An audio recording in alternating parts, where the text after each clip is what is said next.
Hi hello welcome to ಗಾನ ಪ್ರತಿ YouTube channel. ಇವತ್ತು ನೀವು ನೋಡ್ತಾ ಇದ್ದೀರಾ ನಾವು ಕರ್ಬೇವಿನ ಸೊಪ್ಪು ಮಾಡೋದು ಹೇಗೆ ಅಂತ.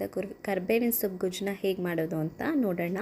ನಾವು ಸ್ಟವ್ ಆನ್ ಮಾಡಿ ಬಾಣಲೆ ಇಟ್ಟು ಬಾಣಲೆಗೆ ಕರ್ಬೇವಿನ ಸೊಪ್ಪನ್ನ ಹಾಕ್ಕೊಂಡು ಹಾಗೆ ಫ್ರೈ ಮಾಡ್ಕೊಳ್ತಾ ಇದ್ದೀವಿ. ಅದೇ ನೀರಿನ ಅಂಶ ಏನು ಇಲ್ದಾಗೆ ಫ್ರೈ ಆಗಬೇಕು. ಫ್ರೈ ಆಗಿದ ನಂತರ ಒಂದು ಜಾರ್ಗೆ ಅದನ್ನು ಹಾಕ್ಕೊಂಡು ಅದಕ್ಕೆ ಸ್ವಲ್ಪ ಜೀರಿಗೆ, ನಮಗೆ ಖಾರಕ್ಕೆ ಎಷ್ಟು ಬೇಕೋ ಅಷ್ಟು ಬ್ಯಾಡಗೆ ಮೆಣಸಿನ್ಕಾಯಿ, ಒಣಮೆಣಸಿನ್ಕಾಯಿ ಎರಡನ್ನೂ ಹಾಕ್ಕೊಬೇಕು.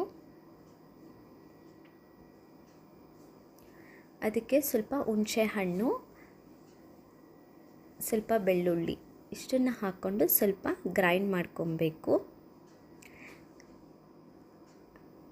ಇದು ಗ್ರೈಂಡ್ ಆಗಿದ್ದು ಸ್ವಲ್ಪ ಆದ ನಂತರ ಸ್ವಲ್ಪ ಕೊಬ್ಬರಿ ಹಾಕ್ಕೊಬೇಕು. ಕೊಬ್ಬರಿ ಹಾಕ್ಕೊಂಡು ನೀರು ಹಾಕ್ಕೊಂಡು ರುಬ್ಕೊಬೇಕು.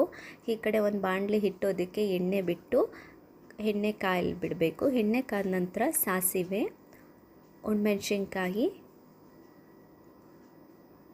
ಬೆಳ್ಳುಳ್ಳಿ ಇಷ್ಟನ್ನು ಒಗ್ಗರಣೆ ಮಾಡ್ಕೊಬೇಕು.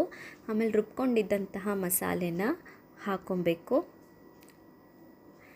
ಅದಕ್ಕೆ ಸ್ವಲ್ಪ ನೀರನ್ನು ಹಾಕ್ಕೊಂಡು ಮಿಕ್ಸ್ ಮಾಡ್ಕೊಬೇಕು. ಅದನ್ನು ಚೆನ್ನಾಗಿ ಮಿಕ್ಸ್ ಮಾಡಿ ಆ ಮಸಾಲೆನ ಬೇಯಿಸಬೇಕು. ಇದು ಚೆನ್ನಾಗಿ ಎಣ್ಣೆ ಬಿಡೋ ಥರ ಬೇಯಿಸಬೇಕು. ಅದಕ್ಕೆ ನಮಗೆ ರುಚಿಗೆ ತಕ್ಕಷ್ಟು ಉಪ್ಪನ್ನು ಹಾಕ್ಕೊಂಡು ಚೆನ್ನಾಗಿ ಬೇಯಿಸಬೇಕು. ಗೊಜ್ಜನ್ನು ಮೇಲೆ ಎಣ್ಣೆ ಬಿಡೋ ಥರ ಬೇಯಿಸಬೇಕು. ಕ್ಯಾಪ್ ಮುಚ್ಚಿ ಚೆನ್ನಾಗಿ ಬೇಯಿಸೋದ್ರಿಂದ ಒಂದು 10-15 ನಿಮಿಷ ಚೆನ್ನಾಗಿ ಬೇಯಿಸೋದ್ರಿಂದ ರೆಡಿ ಆಗುತ್ತೆ. ಈಗ ಕರಿಬೇವಿನ ಸೊಪ್ಪು ರೆಡಿಯಾಗಿದೆ.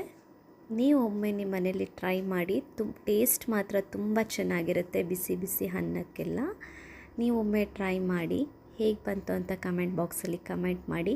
ಇನ್ನೂ ನಮ್ಮ ಚಾನಲ್ನ ನೀವು ಸಬ್ಸ್ಕ್ರೈಬ್ ಮಾಡಿಲ್ಲ ಅಂತ ಹೇಳಿದ್ರೆ ಈಗಲೇ ಸಬ್ಸ್ಕ್ರೈಬ್ ಮಾಡ್ಕೊಳ್ಳಿ, ಲೈಕ್ ಮಾಡಿ, ಶೇರ್ ಮಾಡಿ. Thank you.